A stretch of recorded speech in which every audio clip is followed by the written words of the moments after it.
Salve a todas e a todos, novamente aqui, Kovac 10 minutos, toda terça-feira, 10 horas. Ou também você pode acessar posteriormente no YouTube, Instagram da Kovac Advogados. Toda semana, ou na terça, ou até edição extraordinária, nós sempre falamos sobre algum tema. Há cerca de 3 anos atrás, que foi o último, praticamente, FENESP presencial, totalmente presencial, um dos temas que causou bastante polêmica foi sobre captação de recursos por entidades filantrópicas. E, novamente, há 15 dias atrás, uma das redes do SENESP pediu para que conversássemos sobre esse tema de tão grande importância, sobretudo no momento em que as mensalidades elas vêm caindo, os descontos vêm acontecendo, a evasão aumentou, a inadimplência também, devido à própria pandemia, né? Quiçá que logo todos vacinados, o ano que vem a economia comece a melhorar e, enfim, as instituições possam voltar à sua plena normalidade. E esse tema é importante porque já há anos, na realidade, se discute muito que as instituições não podem se restringir ao recurso das mensalidades escolares. Ela precisa buscar alternativas além da mensalidade ou da anuidade escolar propriamente dito. Há necessidade de quebrar os muros das instituições a fim de que elas possam buscar outros tipos de recurso. E no caso ainda das instituições de natureza filantrópica, elas têm ainda uma série de vantagens em relação a captar recurso. Temos diversas fontes. E acho que o primeiro aspecto, diversas fontes e diversos fundos para isso, né?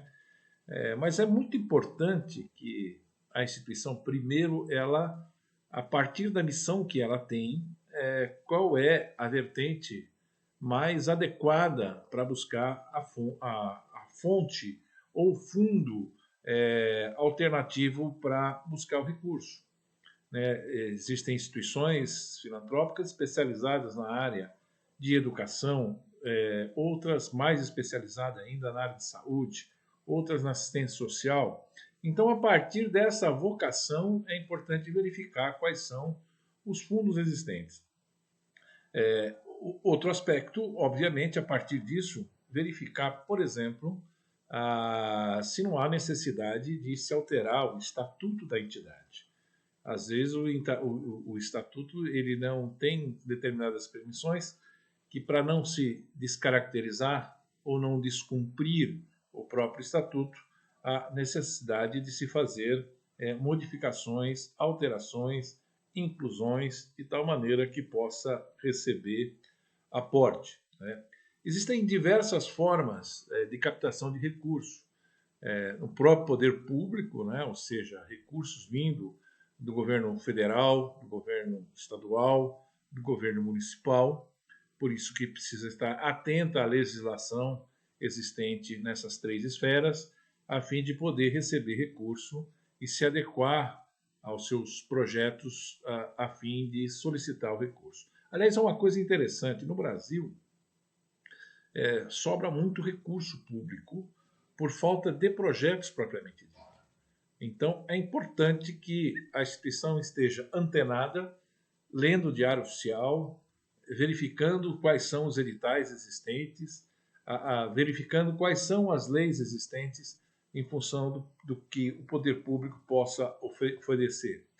O crowdfunding também é uma outra forma, que são campanhas.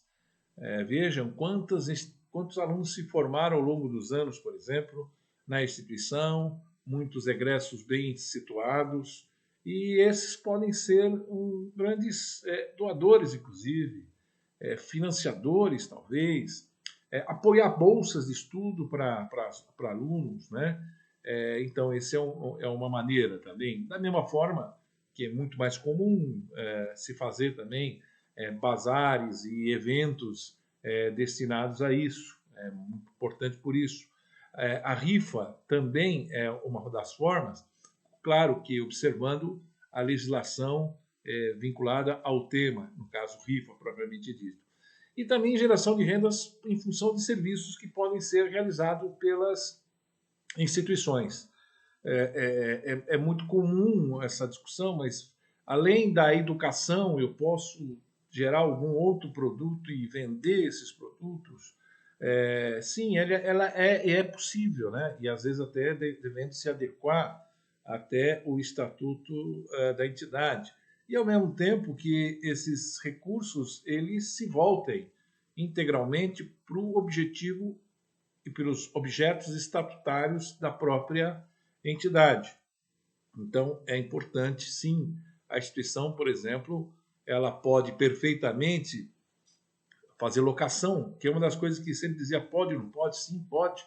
Inclusive, o IPTU ele continua imune em relação ao imóvel da entidade mantenedora. Ela pode locar espaços também, não há nenhum problema, né? Algumas entidades, por exemplo, transformam os seus teatros, além da utilização da própria instituição, ela loca para peças teatrais. É uma maneira também de se arrecadar. O que precisa tomar muito cuidado é que tipo de peça teatral em relação até ao que a instituição, no caso confessional, defende. Às vezes a peça teatral pode até contrariar a missão da própria entidade. Esses são os cuidados que precisam ter. Eu daria algumas dicas importantes para as instituições que queiram, a partir de então, ter produtos, buscar rendas, buscar, enfim, recursos, sejam públicos ou privados, né? Acho que a primeira coisa é a questão da transparência, né? É fundamental que aquele que esteja doando, aquele que é o teu parceiro, saiba efetivamente a que destinação aquele recurso está sendo dado, considerando principalmente o objeto do pedido quando se pede algo em função de alguma coisa. Então, a transparência é extremamente importante. Necessário planejar também, né? Não é uma coisa, não é uma atividade que é aleatória. Não precisa ter realmente um planejamento a fim de atingir as metas e os objetivos, né? É importante também pensar nas diversas formas que é possível, a partir do instante que a instituição entende que precisa buscar recursos, bom, vamos ver quais são os tipos de parcerias que pode, quais são os fundos que existem, é fundamental. Outro ponto é divulgar a entidade, né? E divulgar o próprio projeto, a fim de que a comunidade, o seu entorno, entenda, saiba como funciona e principalmente o parceiro direto. Também é possível captar para pesquisa, isso que também é importante, né?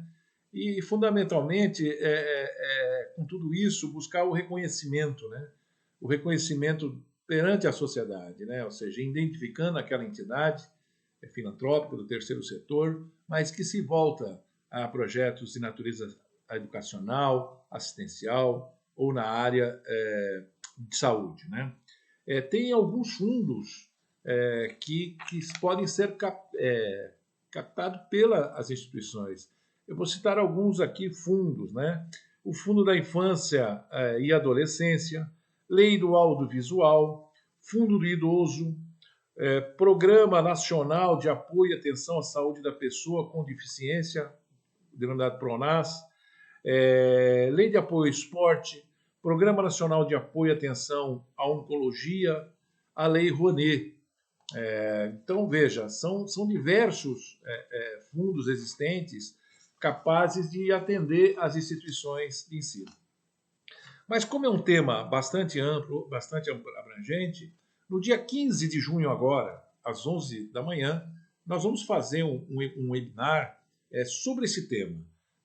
Eu falarei, a Janaína Rodrigues da Covac Advogados também falará, e o Marco Rocha, que é um grande especialista hoje em busca de recursos e de fundos para as instituições do terceiro setor. Então fica aqui o nosso convite, nossa gratidão, tudo de bom a cada um de vocês.